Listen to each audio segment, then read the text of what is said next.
धान के खेतों से घिरा एक छोटा सा गांव था माधवपुर। इसी गांव में शंभू और भोला नाम के दो भाई अपने पिता और माता के साथ रहा करते थे। पिता रमेश की चावल की एक छोटी सी दुकान थी।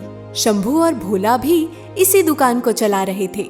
एक दिन इसी तरह जब उसकी माँ पीछे की रसोई में दोपहर का भोजन बना रही थी, तब शंभू और भोला एक ग्राहक के लिए चावल तोलने में व्यस्त थे। उनके पिता रमेश दुकान के एक कोने में बैठकर पैसे गिन रहे थे और दोनों को गुस्से में घूरते हुए देख रहे थे।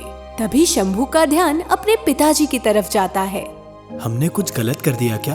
आप इतने गुस्से से क्यों देख रहे हैं?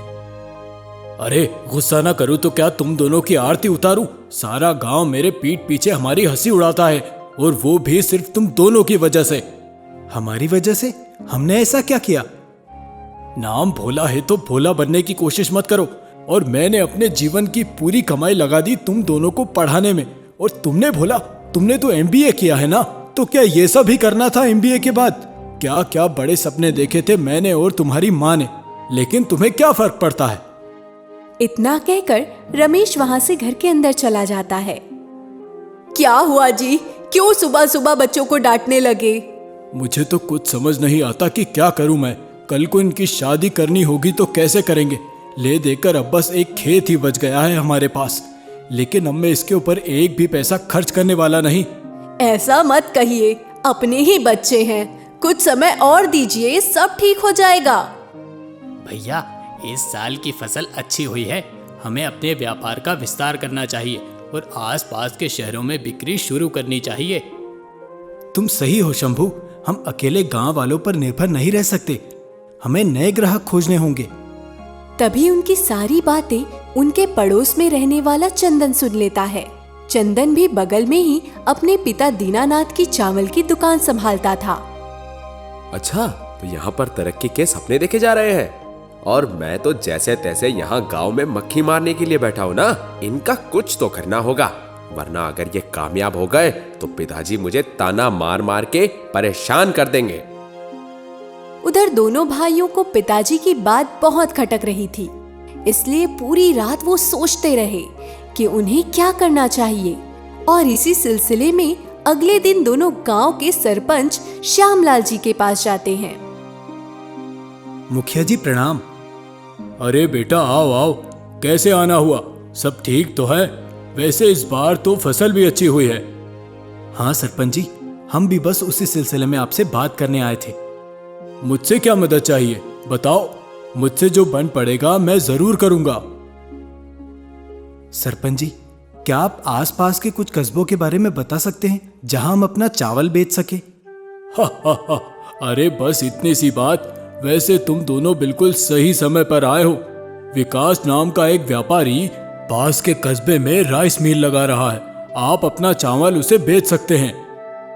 क्या सच? सरपंच जी, आपका बहुत बहुत धन्यवाद। इतना कहकर दोनों भाई खुशी खुशी वहां से अपने घर जाने लगे कि तभी रास्ते में उन्हें एक बूढ़ा आदमी रोता हुआ दिखाई देता है। दोनों भाई उस आदमी के पास जाते हैं। क्या हुआ बाबा, आप क्यों रो रहे हैं? क्या बात है? अरे बेटा, वो लेकर भाग गए, मेरा सारा पैसा लेकर भाग गए। कौन भाग गया बाबा? आराम से बताइए। बेटा, मैं अपनी बीमार पत्नी के लिए दवा लेने के लिए पास वाले गांव से तुम्हारे इस गांव में आया था। तभी न जाने कहां से दो बदमाश आए और मुझसे सारे पैसे छीनकर मुझे धक्का देकर भाग गए। अब मेरी पत्नी का क्या होगा बेटा? वो बहुत बीमार है। बूढ़े की बात सुनकर भोला और शंभू को उस पर दया आ गई और भोला ने उस बूढ़े बाबा को कुछ रुपए दे दिए। तुम्हारा बहुत बहुत शुक्रिया बेटा, मैं जल्द ही तुम्हारे पैसे वापस कर दूंगा। तुम अपने गांव का पता बता दो। अरे नहीं बाबा, उसकी कोई जरूरत नहीं है, आप जल्दी से दवाएं लेकर घर जाइए। हाँ बाबा, और हम दोनों भाइयों की इस गांव में चावल की दुकान है, आपको कभी जरूरत हो तो हमें याद कीजिएगा। इतना कहकर दोनों भाई घर आ जाते हैं और दुकान में बैठे अपने पिताजी को सरपंच जी की सारी बातें बताते हैं। अरे वो आखिर तुम दोनों से ही चावल क्यों खरीदेगा? देखिए पिताजी, हम अपने खेत में इतनी अच्छी फसल लगाते हैं, जिससे अच्छी खासी उपज भी होती है। लेकिन पूरे साल हम अपने गांव के लोगों को चावल बेचने के बाद भी अपना चावल खत्म नहीं कर पाते। अगर फैक्ट्री को बेचेंगे तो एक साथ बहुत सारा बेच पाएंगे और अपनी उपज को और बढ़ाने के बारे में भी सोच पाएंगे। हाँ हाँ, फिर से सपने तो वैसे ही दिखा रहे हो जैसे MBA करने के समय दिखा रहे थे, और फिर सारे पैसे डुबा दिए। रमेश इसी तरह अपने बेटों की बात सुनकर परेशान होता रहता था। उधर चंदन फिर से सारी बातें सुन लेता है। अच्छा, तो कल के आए फकीर आज अमीर होने के सपने देख रहे हैं। मैं भी देखता हूं इस बार कौन बाजी मारता है। अगले दिन सुबह सुबह दोनों भाई अपने दुकान के अच्छे से अच्छे किस्म के चावल बैलगाड़ी पर लाद कर पड़ोस के गांव में उस व्यापारी विकास से मिलने के लिए चल देते हैं। दोनों भाइयों के जाते ही जब दुकान में कोई नहीं होता है, तब चुपके से चंदन चावल की सभी बोरियों में सफेद शीशे के टुकड़े मिला देता है और वहां से रफू चक्कर हो जाता है। और इधर दोनों भाई चावल का सैंपल लेकर विकास के ऑफिस पहुंचते हैं। सर, हमारे गांव के सरपंच जी ने हमें आपके बारे में बताया कि आप यहाँ पड़ोस के गांव में चावल की फैक्ट्री डालने के लिए आए हुए हैं। हम भी बहुत अच्छे स्वाद के चावल और खुशबू वाले चावल की उपज करते हैं, और वो भी बिना किसी केमिकल का प्रयोग किए बिना। सर, अगर आप हमारे खेत के सारे चावल खरीद लेंगे तो हम आपको वो चावल बहुत सही दाम पर दे सकते हैं। इससे हमें भी ज्यादा मात्रा में चावल की पैदावार करने में मदद मिलेगी और आपको भी फायदा होगा। ठीक है, लेकिन पहले अपने चावल दिखाओ। विकास को उनके चावल पसंद आते हैं और वे उनसे चावल खरीदने के लिए तैयार हो जाता है। दोनों भाई खुशी से फूले नहीं समाते और घर वापस आकर ये खबर अपने माता पिता को सुनाते हैं। देखिए जी, मैं ना कहती थी कि सब ठीक हो जाएगा। आज हमारे दोनों बेटे कामयाब होने की राह पर चल पड़े हैं। हाँ हाँ, ज्यादा खुश होने की कोई जरूरत नहीं है। जब कामयाब होंगे तब खुश हो लेना। दोनों फिर से दुखी मन से वहां से चले जाते हैं। अगले दिन सुबह सुबह रमेश की दुकान के बाहर बहुत सारे लोग आकर शोर मचा रहे थे। चंदन दूर खड़ा होकर ये सब कुछ देखकर हंस रहा था। अरे रमेश, बाहर निकल, तेरी तो खैर नहीं। तेरे चावल खाकर मेरे बेटे का मुंह कट गया। अरे खड़े खड़े देख क्या रहे हो? तोड़ दो दरवाजा और इनकी दुकान का सारा सामान बाहर फेंक दो। भीड़ की आवाज सुनकर सभी लोग घर से बाहर निकलते हैं और रमेश सबको समझाने की कोशिश करता है, लेकिन गांव वाले उसकी एक नहीं सुनते और दुकान के अंदर का सारा चावल बाहर फेंक देते हैं।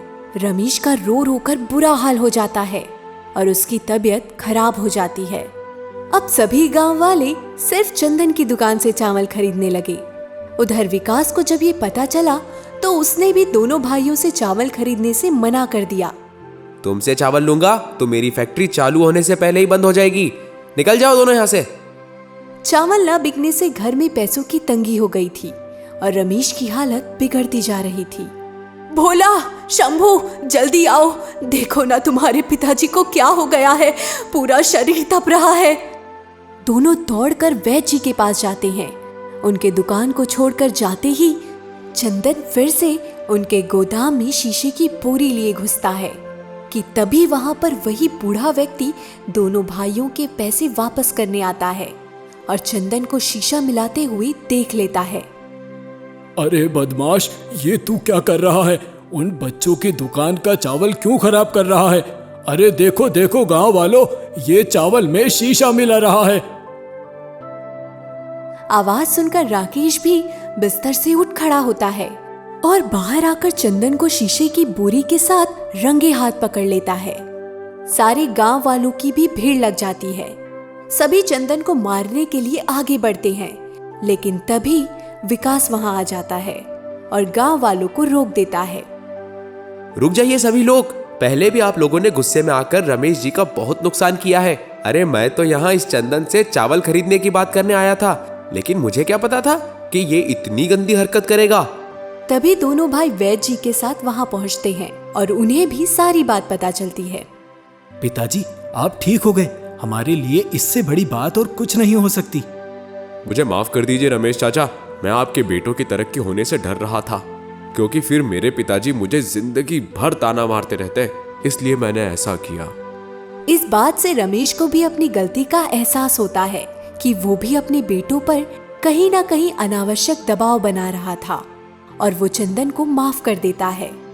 विकास दोनों भाइयों से चावल खरीदने का सौदा पक्का कर लेता है और अब दोनों भाइयों के चावल दूर दूर के शहरों में खूब मशहूर हो गए और तेजी से बिकने लगे। रमेश का भी सपना पूरा हो गया और भोला की शादी करके सभी खुशी से रहने लगे।